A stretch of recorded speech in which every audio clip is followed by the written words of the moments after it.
Thank you for joining Dr. James, Rini, and I, the Curiosity Conduit, for a look behind the curtain of letting destiny deliver.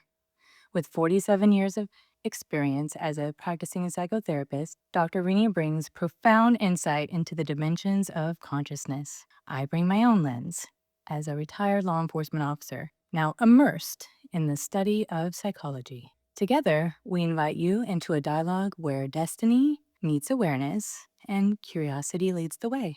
Today, we will start with chapter 5 and discuss the aesthetically driven ego. And Momsy's in the house. My mother is in the house. Say hello, Debbie.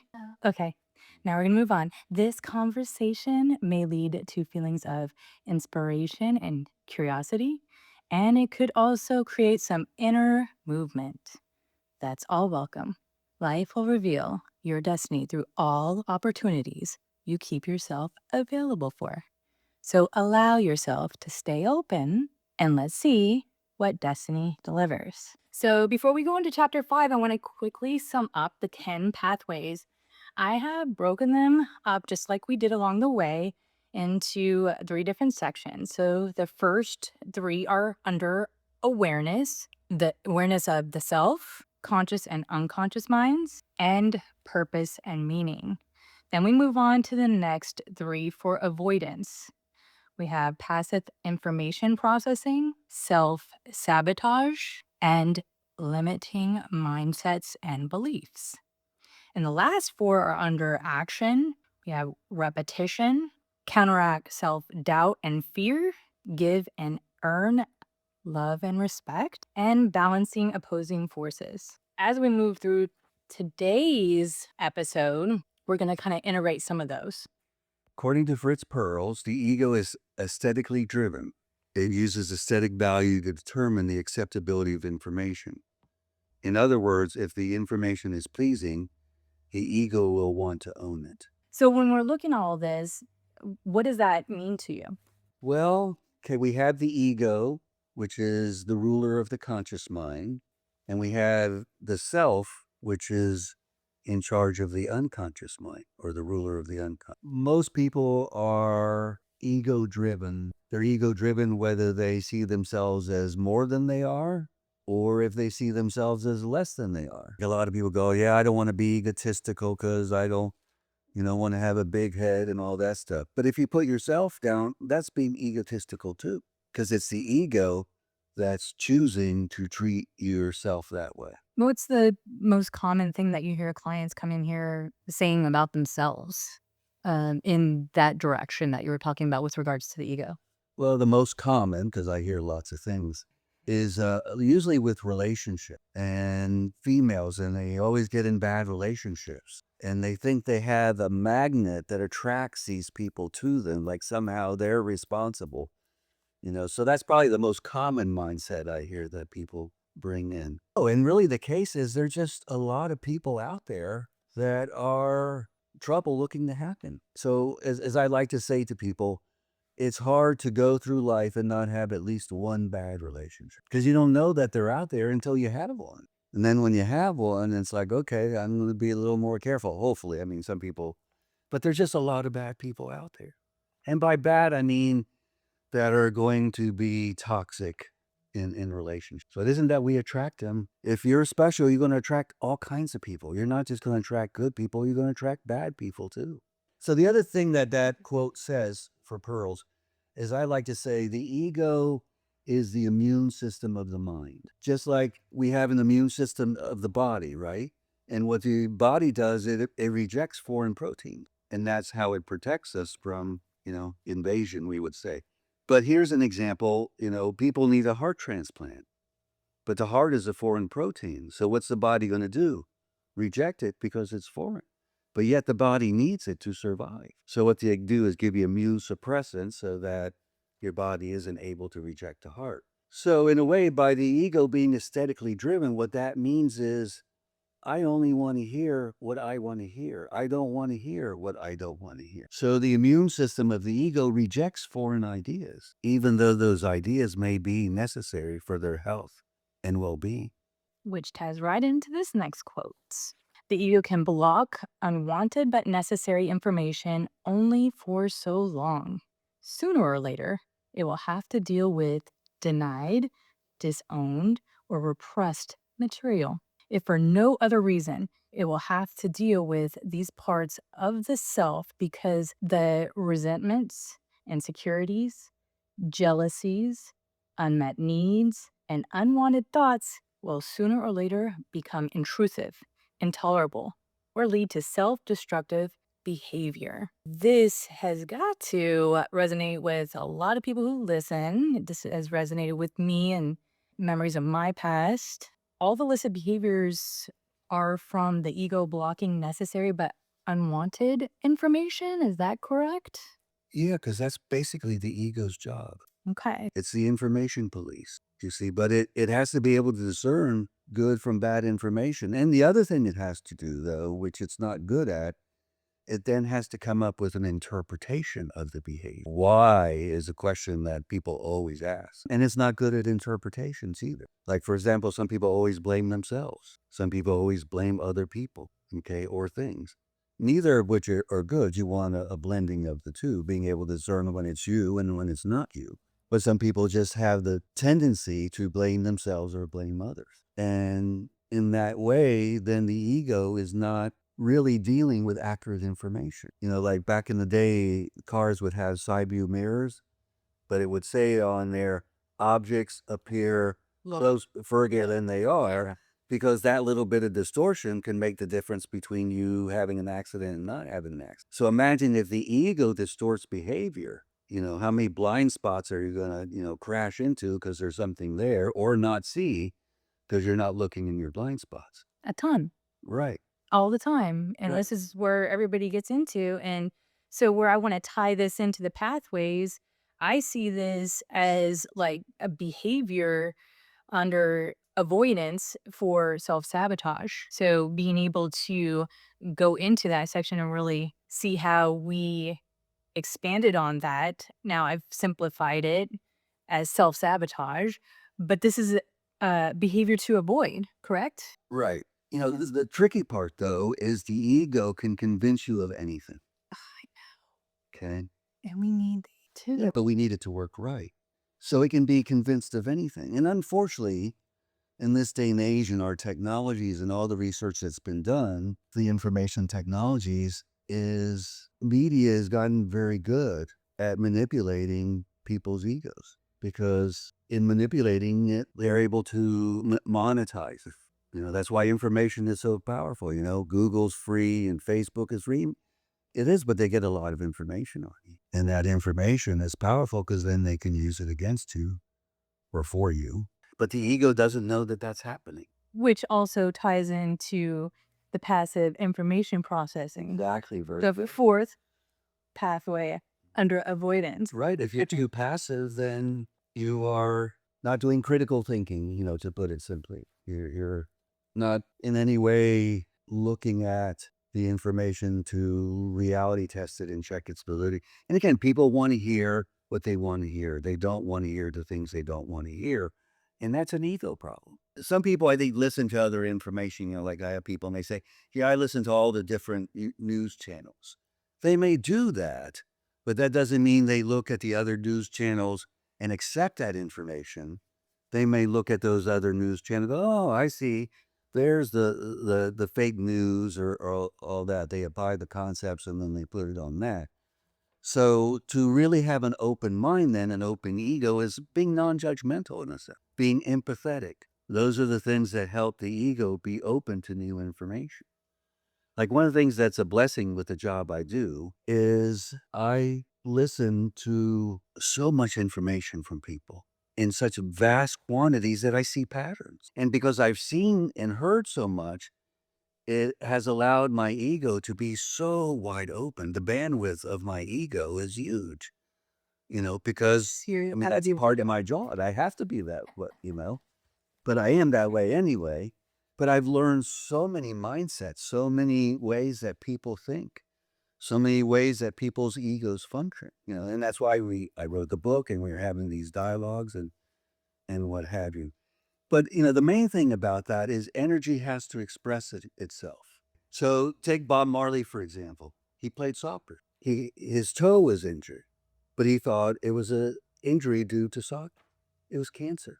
That toe cancer wind up being what killed him because his ego made the wrong interpretation. Who gets toe cancer? People get eye cancer. Okay, I've heard of eye cancer. I've never heard of toe cancer.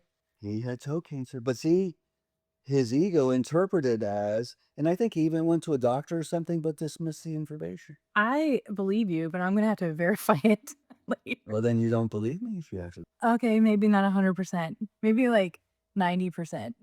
I think it's 90% chance that it's 100% correct. Which part is not correct? That he had toe cancer? No, it's outlandish, so it's probably true. It's I just saw feels the weird. movie on Bob Marley. That's where I saw it. The documentary on him or biography, whatever. Okay, Yeah. still gonna look it up. All right, now Okay, so what my point is that just because you deny cancer doesn't mean it's not going to kill you. Quite the opposite. So when we deny, disown, and repress information, it may not be cancer, but it may be cancerous to our mind or our body or our well-being. Like one of the reasons supposedly people are toxic is because they're not good at cleaning out their own toxicity. So it piles up, it accumulates, it takes over them. You know, it's like somebody who's a smoker who smokes so much that they always smell like cigarette smoke. They're smoking faster than the body can get rid of it. And so they smell like cigarette smoke. They don't smell it because they smell it all the time. So that energy has to be used in accordance with the 10 pathways, let's put it that way. The ego, if it can function along those 10 pathways, is less likely then to become stuck in any of these self-destructive or self-sabotaging ways. the flow of information between the conscious and unconscious mind is critical for self health. Therefore, for the ego to best serve its proper functions, it must share control with the self, creating a dual control system. What does the dual control system look like in real life? Oh, you don't like the question. No, that's a good question. You're like, The analogy that comes to mind is automobiles that have driver's side on both sides. You know, I'm thinking they use those to. like student driver cars? Yeah. So that's a dual control system Okay. because one side of the car can drive the car or the other side. Now, if the student driver is doing something poorly, I would think the experienced driver could then take over the controls so that you don't have an accident or have a. So is the conscious mind the student driver? No, the ego thinks it is the driver. Okay. The conscious mind thinks it is it. You know, because it's the awareness. The thing about awareness is that we have conscious awareness and we have unconscious awareness. But unconscious awareness sounds like a contradiction, but it's a different form of awareness. You know, you used to have AM radio and FM radio. They're two different frequencies. You can't pick up FM radio on AM radio. Can't listen to those channels if you're on AM. So they're two different frequencies altogether. And the flow between conscious and unconscious is important because the conscious mind has, you know, like your ears are specialized for hearing, your eyes are specialized for seeing.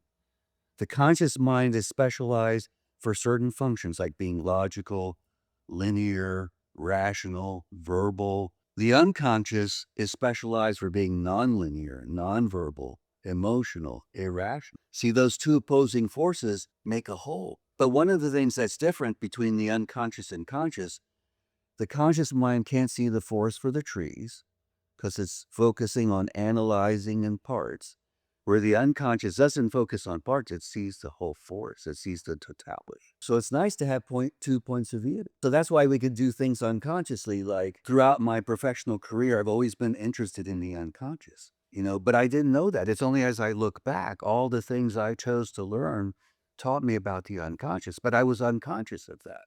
But my unconscious wasn't conscious of that. It planned that all along.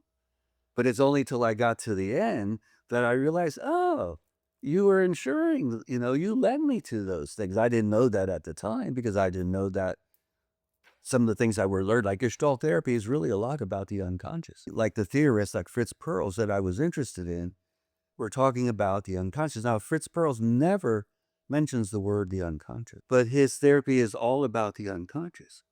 because it's not interested in insight, it's interested in awareness. See, lots of people have insight. They know what they're doing wrong, but they can't stop it. And that's why insight for most people is insufficient. Awareness is a whole different thing.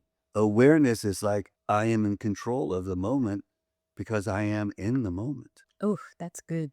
And that's what Gestalt therapy strives to do, is make the unconscious conscious by making you aware of yourself. Like, it would point out a lot of nonverbal behaviors because nonverbal behavior is unconscious.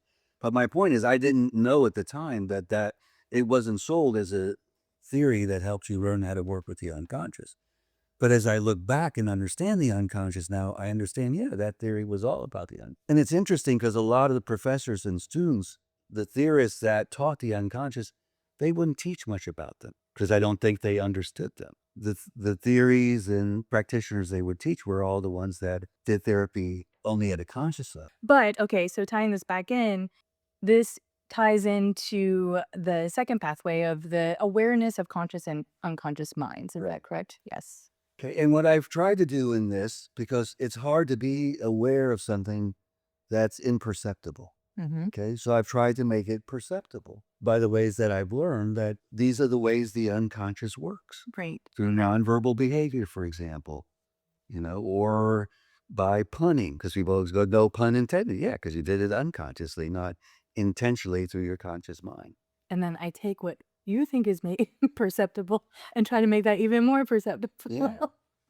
And really, that's what I spent the last 55 years doing, is making the unconscious more perceptible for me and others. No, I think you do a really good job.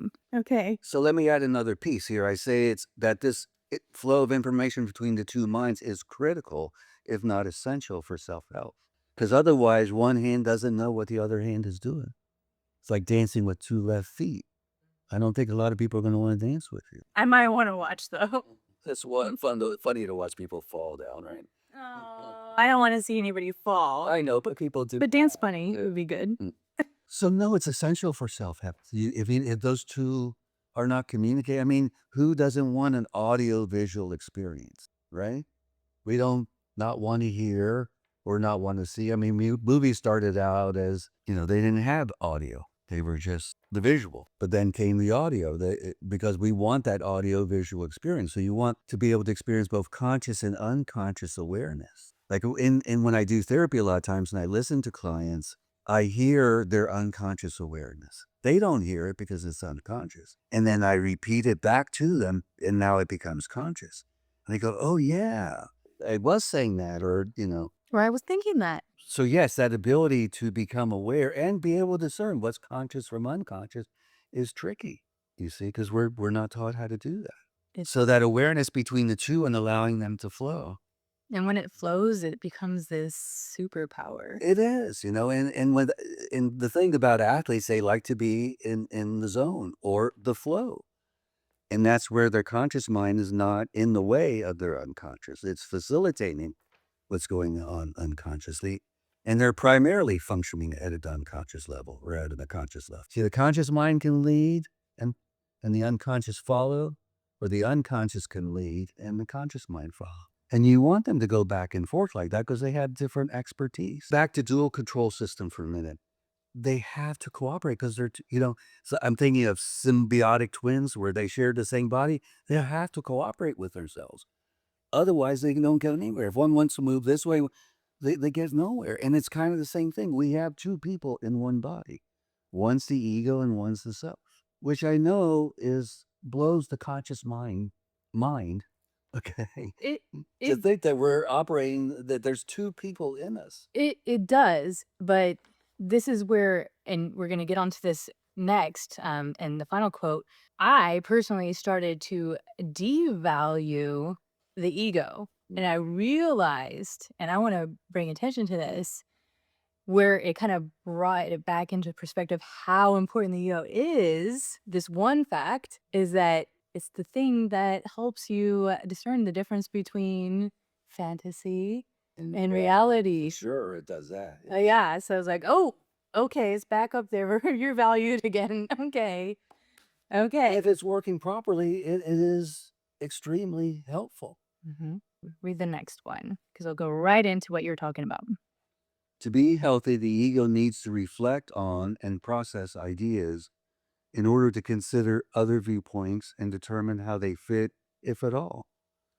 Rather than automatically seeing the different, the wrong, the bad, or the boring as undesirable and trying to get rid of them, the healthy ego must be able to process them at a deeper level in order to see what value may lie in them and then use them for self-development.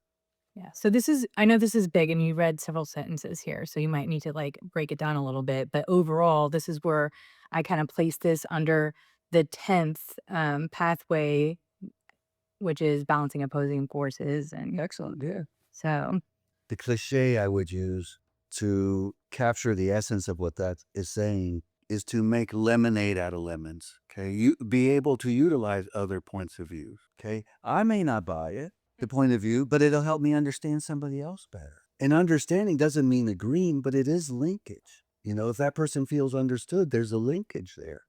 If there isn't understanding, then there isn't linkage, quite the opposite. They might go, "Oh, what's wrong with you?" Or, "Oh, you're weird." it's funny because I think all three of us are kind of weird. So, Well, we're all weird. yeah. As I like to say, embrace your weirdness, Hmm. because that makes you you. You're an individual, and the strength and courage that it takes to be you is tough.